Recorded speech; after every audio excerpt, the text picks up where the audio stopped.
Yo, still Bills, what's the deal, man? Yo, heading to the motherfucking Victory Boxing Club to see some of my youngest for the gym fight. We're looking to go, I think it's about 6 or 7 of them fighting. We're looking to go 7-0. So, I'm heading over there that way right now. But peep game, man. I want to rap about last night, what happened on the, with Shakur Stevenson, man. I mean, what more can you say about the kid, man? The kid is a goods, man. The kid is really an incredible boxer.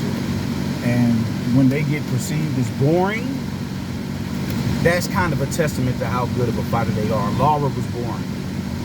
Floyd was boring by a lot of people's estimation. You have to be a purist. So just a fan of the fact of it's a black man out there making everybody look foolish in the ring. I say Laura. I said Laura was boring. I said Floyd was boring. Devin Haney is perceived as boring because they don't have fan-friendly styles where they're volume punchers and they're making you miss and they're making you pay, where they're showing immaculate head movements, slipping and stepping around straights, and you know what I'm saying, and rolling and weaving up under hooks and hooking off of the turn when you spin out. They don't have that kind of style, They're pretty much just, they throw, 2-shot bursts and they can really control you with the jab. The kid is incredible. The kid is incredible, man. Really a phenomenal fighter. Really just incredible fundamentals. Impeccable reflexes. Really good hand speed. And he looked big in there. He looked like he was like a junior lightweight. Or not a junior lightweight, but a junior welterweight. He looked big in there. But he pitched a shutout, man. I saw, the dude was couldn't say Sal was he was making it competitive really early on, maybe the first round or two, and then he got really complacent with it. He realized I can't hit this dude. He has incredible distance deception, man. I'm looking at this dude and you just swear to God he's right there in range for you to just hit. All you have to do is just extend, you know what I'm saying? Extend your right hand just a little bit, and he's right there lined up for you to be hitting, and you're missing everything, and it's just depleting. And he was clipping the body. In exchanges, he was clipping the body. He was clipping the body a lot. And he get out of the way of the, Conceição, I don't know how to pronounce his name. He'll get out the way of his shot and clip him to the body. When Conceição was tired and getting, depleted, his energy was getting depleted, he'd wrap him, and Shakur would wiggle his hand free and clip him to the body one more time. He was really doing really good body work, man. It was a lot of crafty shit. Andre Ward-esque type of clinch work in there that we saw from him last night, man. It was really, really, really a good display of boxing. But one thing I am going to say is this. I know it's people who, oh, man, he going to run through everybody at 135. I'm not so sure of that. I'm not so sure of that at the moment, man. I'm not so sure.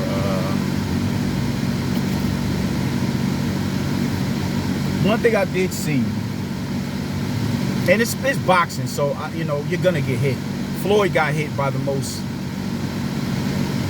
insignificant, they were just so beneath this dude from a skill set standpoint, but he would still get hit. Why? Because it's the sport of boxing. When you reach a certain level within the sport, you're only dealing with so many. You're only dealing with people who can, who have a fraction of the capability to land a perfect, to land a shot point. I couldn't touch Floyd. I couldn't touch Shakur. I can't touch these prolific fighters who are just really, really defensively responsible. And when I mean touch, I'm not talking about hitting their glove or their elbow when they go to catch a body shot. I'm talking about hitting them in their face or in their body. So it's only a certain, a caliber of fighter that's going to be able to touch them to begin with. So even when you're looking at someone like Robson Conceição, who was really inept to deal with Shakur Stevenson, he was going to touch him because I think he's like a 2-time Olympian. And he's a legitimate contender. And I just think with his style, it's a lot harder to deal with because he throws clubbing shots. He throws clubbing shots. Usually with somebody who's as sharp as a counterpuncher as Shakur Stevenson, they know better than to do that. They're not just gonna throw, with reckless abandon and throw a club right hand over the top looking to land on you, because it's gonna get slipped or it's gonna get weaved up under, and you're gonna get punished for it. It's gonna make you miss and make you pay.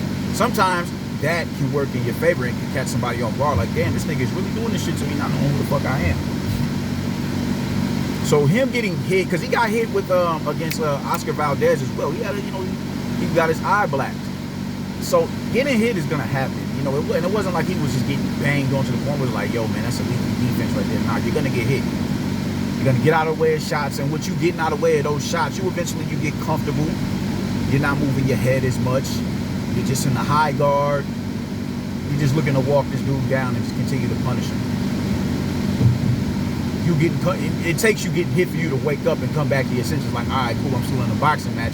I need to do what it is that boxers do. Because that one shot that lands could be the sweet shot that lands, the money shot, pause, that lands, and it gets you about the paint. But one thing that I did notice from him is the constant low blows. The constant low blows, the hitting beneath the dough, in fights that he's dominating. It's a lot of illegal shit that he does and fouls that he commits in fights that he's dominating, where it's like, why are you doing that? Why are you slamming him on the ground? Why are you doing? Now, granted, he was overly, wrestling a little too much.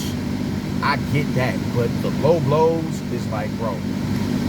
And it just has me like, if you're doing that in fights that you dominate, what are you gonna do when someone is giving you just the slightest bit of resistance, where you can't counter their counter? They bait you to counter.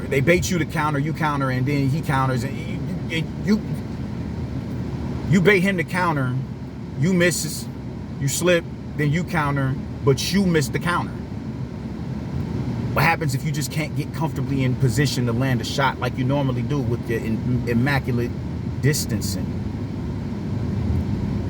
You know what I'm saying? What happens if the shots start landing? They decide, I'm not going to aim at your head, I'm going to aim right at your chest. And they start clipping you in the chest. What happens when you deal with someone whose feet are just as good as yours? What happens with all that? That's something that I think needs to be looked at and really, really looked into. Because I don't know if it's just you thugging, because Andre Ward did that. Andre Ward didn't give a fuck how much better he was than you. He didn't give a fuck. It's veteran tactics. You know what I'm saying? You in a clinch, I'm gonna lock your arms up. I'm gonna hit you below. I'm gonna hit you low, and not even necessarily in the groin. I'm gonna hit you on the thigh. I'm gonna just do what it is I gotta do to saturate your energy from you, and just to be a bug up under your skin, a gnat at a barbecue. So it could just be that they just want to just rough you up and show you, man, you was a little bitch. I do what I wanted. This my world. You know what I'm saying? I run shit here. You just live here on some Denzel Washington shit. It could just be that, but I don't think that's the case. I just didn't think that was the case, man, because he was clipping him low and he was looking to hit the body. That shit is alarming to me. That's very alarming to me. Because once you jump up, the talent pool at 130 isn't as deep as it is at 135. And now that you're up there at 135, now you're in there with the likes of a Richard Colmay, someone who's brolic and knows, I can't beat this dude in a boxing match. I can't beat him in a boxing match. Now you're up there with Nakatani, who's taller than you. They said he's listed at 5'9". I don't think he's 5'9". Nakatani has at least 3 inches over you. The dude is damn near 6 feet, if not 6 feet. And he's a tough, rough, and rugged fighter. What happens when you're dealing with somebody who's stronger than you? They're stronger than you, and they're uncomfortably backing you up because the sting of the shots just isn't affecting them as much. Even the shots that they can't see coming, they're not too much really worried about it, because it's like, I'm not worried about you knocking me out. What happens when all that shit starts to happen? All of that shit accumulates in one fight, and you start hitting below the belt. Because if you would do that in fights that you're dominating, I'm really worried about what you are going to do when you start facing resistance. And you are going to face resistance at 135 pounds. Everybody's saying, Lomachenko, oh man, he going to do this and that and the third. Lomachenko, it sounds good. It sounds good. You haven't really dealt with somebody who has the same, you know, whose feet are just as competent as yours. You haven't dealt with somebody who just doesn't give a fuck about your sense of distancing and your counterpunching capabilities. They just gonna walk you down, walk through everything you got to land what it is that they got. That's what's alarming to me. Because that shit right there, if you could commit fouls in fights that you were dominating, I can only imagine what you were gonna do when you start facing resistance, man. That is something that I think needs to be worked on. Because you should not be hitting motherfuckers that low below the belt in fights that you're dominant in. And you are dominating them. You haven't had a tough fight yet because you're just that much better and ahead of the competition in your division. And you've been like that for some years. So, you know what? I don't know, man. I'm just a little worried. That's all. I'm a little worried. That is alarming, though. And that's something that needs to be, your corner needs to talk to you about that. That's something that needs to be dealt with in the now. Because man.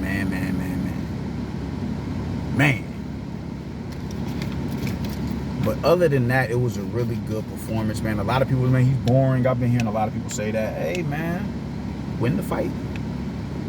Win the fight.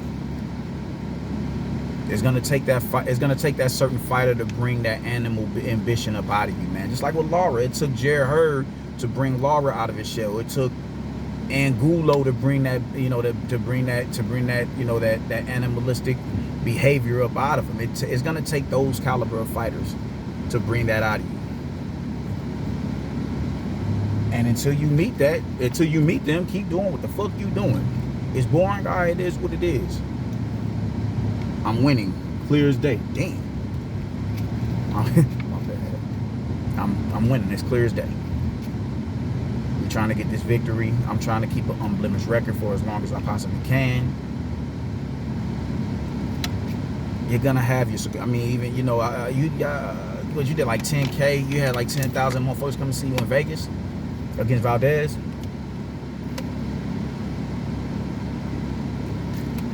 It's a good look.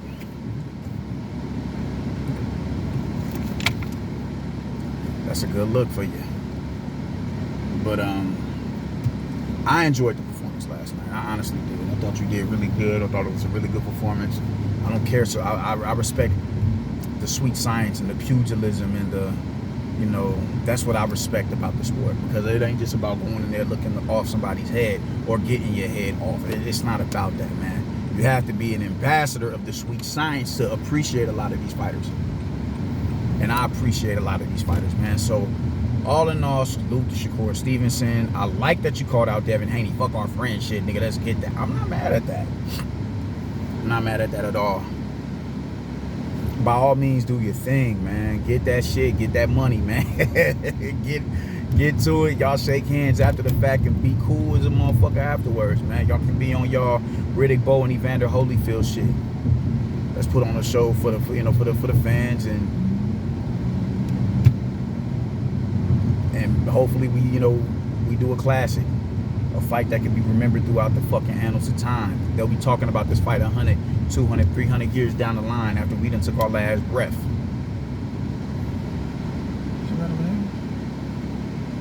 So, yeah, that's all I pretty much got to say about it, man. Shout out to Shakur Stevenson, man. I want to talk about Keyshawn Davis next. I'll do that in the next video, man. So, I'll get with y'all later, man. Y'all be easy, y'all. Stay righteous and all that. Deuces.